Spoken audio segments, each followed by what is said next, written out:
Hey guys, Neil here, back once again with another quick streaming review for you. And today I'm going to be taking a look at Masters of the Universe Revelation Part 2. Yes, so I gotta talk about Part 1. I have to spoil what happens at the end of Part 1. So if you haven't even seen Part 1 yet, then tune out and come back later, because I know you will, to watch this review.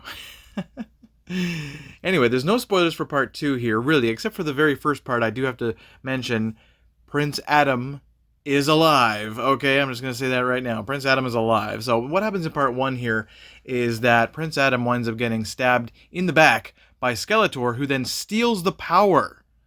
And then we get, this uber, ultra crazy, steroided, jacked up version of Skeletor. And he's not a great look. I don't really care for the look of Skeletor here, unfortunately. But as I said, Prince Adam does survive, and he winds up saving the day, him and Cringer, right away in episode 1 of part 2.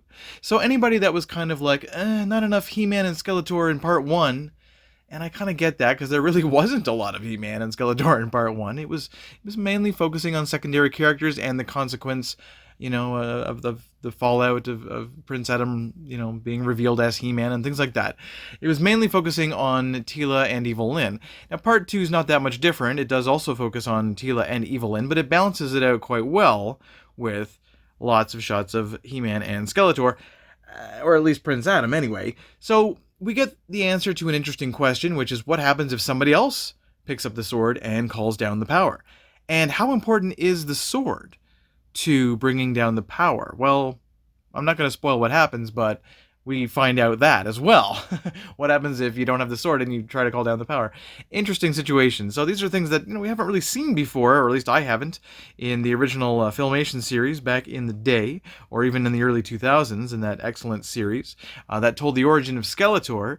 Now, in Revelations, we actually get, in Revelation Part 2, we get the origin of Evelyn, who's a very interesting character, very well played by Lena Headey.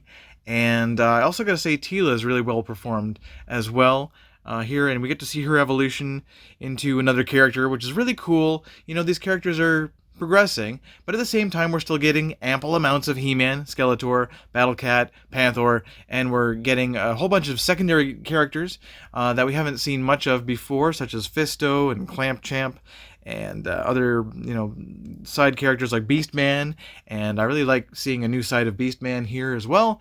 So some things they do with the characters are, very interesting and cool. As I mentioned, Evelyn's origin is interesting. I thought it was cool to see what made her evil, looking in on her back when she was just called Lynn, I guess. So that was cool. That was very interesting. Good fan service on that one, I thought. But yeah, some of the characters, when they play with death, are they really dead? Are they coming back? Oh, I don't know. And there's just not much weight to a lot of these characters that are dead or not, and some stay dead and some don't. It's kind of like superheroes, but a lot of them don't stay dead, of course. So yeah, I mean, that's kind of what we get here, and anyone that was disappointed with part 1, I think you should give part 2 a chance. I think it's worth it. I mean, especially if you're already paying for Netflix anyway, but it's not bad. I really like the design. I've always enjoyed the animation design, and certainly the the audio part of it. The voiceovers are amazing. Everyone from Mark Hamill to Liam Cunningham or Stephen Root as Gringer. Great performances here. I love it. It's just the choices that they make with certain characters, where they go with certain things, do certain risks pay off? It's kind of hard to say. I'd really like to know what your opinion is in the comments below, especially the longtime He-Man fans, the OG fans from the Filmation days.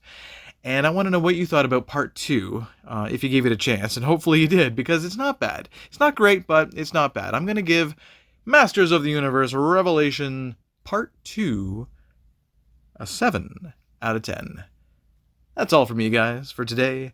Thank you so much for tuning into this quick review. This is Neil. Peace.